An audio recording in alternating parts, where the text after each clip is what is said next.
On November 8th, Operation Al Fajr kicked off at the request of Iraq's Prime Minister Ihad Alawi and the Interim Iraqi government. The Marine Corps' Regimental Combat Team 1 and 7, along with elements of the U.S. Army, were called upon to assault and clear the corrupted city of Fallujah, which had been acting as a safehold for numerous anti-Iraqi insurgents and various foreign fighters over the past several months. For the Marines of 3rd Battalion, 1st Marine Regiment, out of RCT-1, have been conducting stabilization and security operations for the past 5 months in Fallujah's neighboring city of Al Karma. The assault held a special significance. Yeah, we were really pumped up, ready to go, eliminate all the problems, because I think all the surrounding cities around Iraq, everything was stemming from Fallujah. You know, they were coming and going pretty much as they pleased. You know, we lost a lot of guys, and a lot of guys got hurt from just roadside IEDs, and you never really saw an enemy. So I don't know one person in my squad, my platoon, that wasn't like, hell yeah, let's go. We're taking this place down. It's going to be a hell of a ride. As the Marines pushed through the city, systematically destroying all the resistance they came across, they braved a barrage of enemy small arms, sniper fire, rocket-propelled grenades, mortars, rockets, and strategically placed improvised explosive devices. In the face of all this, they never lost heart and were far from outgunned as they employed the full spectrum of the Marine Corps' deadly arsenal. Target! We shot small rockets, AT-4s, main tank rounds, tow missiles, anything. If we knew there was somebody in a building, we used our snipers. We took the enemy out before we even had to go up and clear it the best we could. And if we had to go in there and clear it, then we went in with everything we had.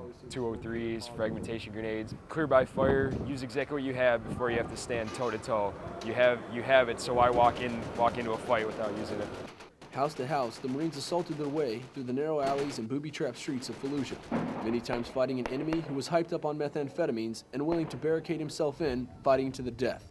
For many platoons, casualties became a reality. One of my squad leaders, he was shot through the helmet, but it was just a flesh wound, thank God. But he's one of my best squad leaders, and it really hurt to lose somebody like that. A lot of Marines looked up to that corporal, but it just felt weird seeing somebody get shot that you're standing right next to at that moment. But as always, the Marines had to push on, accomplishing their mission, and for some, this meant assuming the responsibilities of their fallen brethren. Yeah, I mean, you always care about the Marines you left and right, but I went pretty much worrying about, just getting out alive, and then it kind of went from that to add, guys to worry about, plus myself, it's people in a leadership position, it puts a strain on them in a combat environment. As they worked to fill their new positions and deal with their losses, they dug deep and found strength.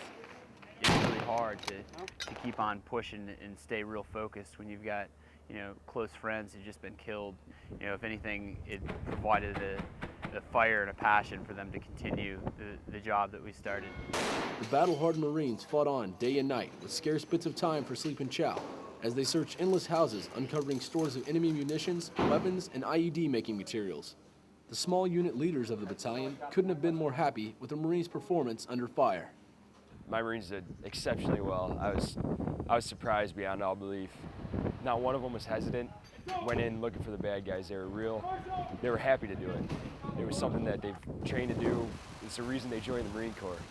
Operations in Fallujah are ongoing, but with the majority of the heavy resistance destroyed, many believe that the eradication of the insurgency will have positive effects on not only Fallujah, but the entire area surrounding this freshly cleansed city.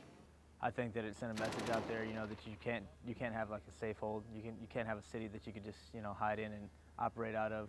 There were a lot of really evil people in that city who were doing all they could to try to stop the progress that has been made in Iraq in the last 18 months. I think now the new government that's going to be elected in January is going to be set up for success. Many of those who were in the fight feel a great deal of personal satisfaction in their victory.